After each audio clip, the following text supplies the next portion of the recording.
ಎಲ್ಲರಿಗೂ ನಮಸ್ಕಾರ. ಇವತ್ತು ಹೇರ್ ಟ್ರಾನ್ಸ್ಪ್ಲಾಂಟೇಷನ್ ವಿಡಿಯೋದಲ್ಲಿ ಇಂಪಾರ್ಟೆಂಟ್ ವಿಡಿಯೋ ಏನಂದರೆ, ಇದು ಯಂಗ್ಸ್ಟರ್ಸ್ಗೆ ಭಾಳ ಇಂಪಾರ್ಟೆಂಟ್ ಅನ್ನೋ ಮುಖ್ಯ ವಿಡಿಯೋ. ಯಾಕಂದರೆ ಭಾಳ ಯಂಗ್ಸ್ಟರ್ಸ್ ಏನು ಮಿಸ್ಟೇಕ್ ಮಾಡ್ತಾರೆ ಅಂದರೆ, ಹೇರ್ ಟ್ರಾನ್ಸ್ಪ್ಲಾಂಟೇಷನ್ ಮಾಡಿಸ್ಕೊಳೋ ಟೈಮ್ದಲ್ಲಿ ಈ ಹಣೆ ಭಾಗದಲ್ಲಿ ಅಂದರೆ ಭಾಳ ಫ್ರಂಟಲ್ ಹೇರ್ಲೈನ್ ಪ್ಲೇಸ್ಮೆಂಟ್ ಭಾಳ ಮುಂದ್ಗಡೆ ಹಣೆದಲ್ಲಿ ಹೇರ್ಲೈನ್ ಇಂಪ್ಲಾಂಟೇಷನ್ ಮಾಡಿಸ್ಕೊತಾರೆ. ಅದರಿಂದ ಏನು ಕಾನ್ಸಿಕ್ವೆನ್ಸಸ್ ಬರ್ತವೆ, ಅದರಿಂದ ಫ್ಯೂಚರ್ ಹೆಂಗಿರುತ್ತೆ ಅಂತ ಅದ್ರ ಬಗ್ಗೆ ಒಂದು ಪ್ರಾಕ್ಟಿಕಲ್ ಎಕ್ಸಾಂಪಲ್ ಒಂದು ವಿಡಿಯೋ ತೋರಿಸ್ಬಿಟ್ಟು ಒಂದು ವಿಡಿಯೋ ಮಾಡೋಣ ಅಂತ.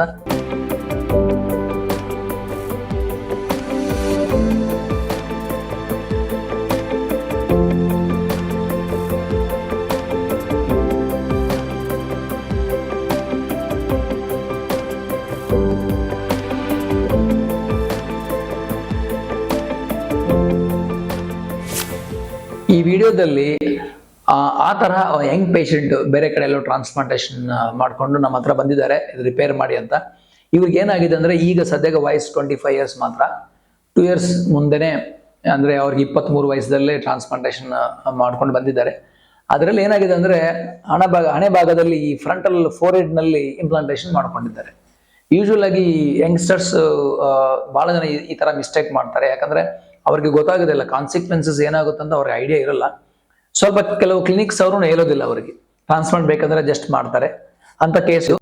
ಇವರಿಗೆ ರಿಪೇರ್ ಮಾಡೋಣ ಅಂತ ನಾವು ಪ್ಲಾನ್ ಮಾಡಿದ್ವಿ. ಇದರಲ್ಲಿ 2 ಪ್ರಾಬ್ಲಮ್ಸ್ ಇದೆ.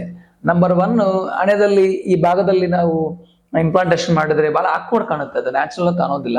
ನಂಬರ್ 1. ನಂಬರ್ 2, ಅನ್ನೆಸರ್ಲಿ ಫೋರ್ಹೆಡ್ ಮೇಲೆ ನಾವು ಇಂಪ್ಲಾಂಟ್ ಮಾಡಿ ಹೇರ್ ಗ್ರಾಫ್ಟ್ಸ್ ಎಲ್ಲ ವೇಸ್ಟ್ ಆಗುತ್ತೆ. ಫ್ಯೂಚರ್ದಲ್ಲಿ ಮೇಲೆ ಹೇರ್ ಹೋಗುತ್ತೆ, ಮತ್ತೆ ಅಲ್ಲಿಂದ ಒಂದು ಸೆಷನ್ ಮಾಡಬೇಕಾಗುತ್ತೆ. ಆ ಥರ 2 ಪ್ರಾಬ್ಲಮ್ಸ್ ಆಗಿದೆ ಇವರಿಗೆ.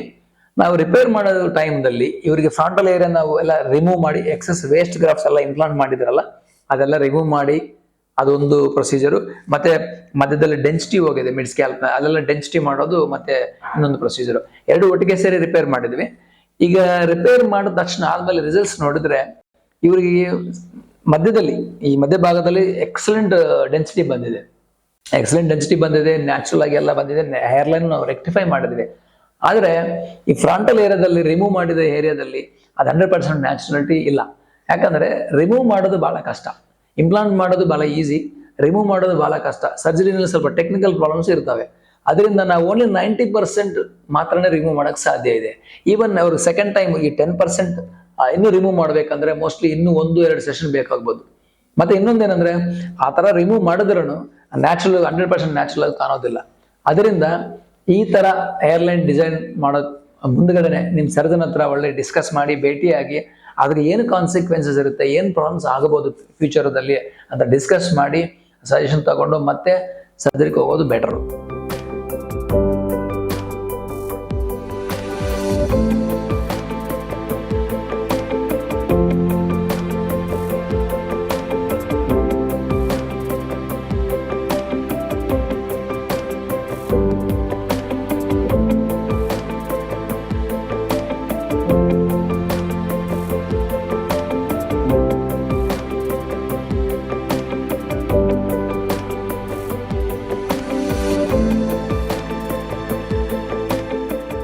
ಕನ್ಕ್ಲೂಷನ್ ಏನಂದ್ರೆ, ಯೂಶುವಲ್ ಆಗಿ ಯಂಗ್ಸ್ಟರ್ಸ್ ಈ ತರ ಮಿಸ್ಟೇಕ್ ಮಾಡ್ತಾರೆ. ಯಾಕಂದ್ರೆ ಅವ್ರಿಗೆ ಅರ್ಜೆಂಟ್ ಆಗಿ ಏನೋ ಒಂದು ಫಿಕ್ಸ್ ಮಾಡ್ಬೇಕು ಫ್ರಂಟ್ ಜಾಗದಲ್ಲಿ, ಅದರಿಂದ ಕೆಲವು ಕ್ಲಿನಿಕ್ಸ್ ಅವ್ರು ಹೇಳೋದಿಲ್ಲ ಅದ್ರ ಬಗ್ಗೆ. ಅದರಿಂದ ಟ್ರಾನ್ಸ್ಪ್ಲಾಂಟೇಷನ್ ಮಾಡ್ಬೇಕಂದ್ರೆ ಒಳ್ಳೆ ಒಪಿನಿಯನ್ ತಗೊಂಡು ಒಳ್ಳೆ ಡಿಸೈನ್ ನಿಮ್ಮ ಸರ್ಜನ್ ಹತ್ರ ಕೇಳಿ, ನ್ಯಾಚುರಲ್ ಹೇರ್ಲೈನ್ ಯಾವ ತರ ಇರುತ್ತೆ, ಫ್ಯೂಚರ್ನಲ್ಲಿ ನಮಗೆ ಹೇರ್ ಫಾಲ್ ಯಾವ ತರ ಇದೆ, ಅದರೆಲ್ಲ ಕ್ಯಾಲ್ಕುಲೇಟ್ ಮಾಡಿ ಒಂದು ಒಳ್ಳೆ ನ್ಯಾಚುರಲ್ ಹೇರ್ಲೈನ್ ಮಾಡ್ಕೊಂಡ್ರೆ ಸಖತ್ 100% ನ್ಯಾಚುರಲ್ ಹೇರ್ಲೈನ್ ಬರುತ್ತೆ. ಅದೊಂದು. ಎರಡನೇದು ಏನಾಗುತ್ತೆ ಅಂದ್ರೆ, ಬರೀ ಎಂಗೇಜ್ ಇನ್ನು 23-24 ಮಾಡ್ಕೊಂಡ್ರೆ ಮತ್ತೇನೋ ಟ್ರಾನ್ಸ್ಪ್ಲಾಂಟೇಷನ್ ಬೇಕಾಗುತ್ತೆ. ಯಾಕಂದ್ರೆ ಫ್ಯೂಚರ್ ಹೇರ್ ಫಾಲ್ ಆಗುತ್ತೆ. ಅವಾಗ ನಮ್ಗೆ ಗ್ರಾಫ್ಟ್ಸ್ ಬೇಕೇ ಬೇಕು. ಭಾಳ ಮುಂದೆ ಮಾಡ್ತೀವಲ್ವ, ಅದರಿಂದ ಗ್ರಾಫ್ಟ್ಸು ವೇಸ್ಟ್ ಆಗುತ್ತೆ ನಮಗೆ. ಈ 2 ಕಾರಣಕ್ಕೆ ಫ್ರಂಟಲ್ ಹೇರ್ಲೈನ್ ಹಣೆ ಭಾಗದಲ್ಲಿ ಟ್ರಾನ್ಸ್ಪ್ಲಾಂಟೇಷನ್ ಮಾಡಬಾರದು. ಅದು ಸ್ವಲ್ಪ ಕ್ಯಾಲ್ಕುಲೇಷನ್ಸ್ ಇದ್ದಾವೆ. ಅದು ನಿಮ್ಮ ಡಾಕ್ಟರ್ ಹತ್ರ ಭೇಟಿಯಾಗಿ 1-2 ಒಪಿನಿಯನ್ ತಗೊಂಡು ಆದಮೇಲೆ ಡಿಸ್ಕಸ್ ಮಾಡಿ ಒಳ್ಳೆ ಟ್ರಾನ್ಸ್ಪ್ಲಾಂಟೇಷನ್ ಮಾಡ್ಕೊಳ್ಳಿ. Thank you.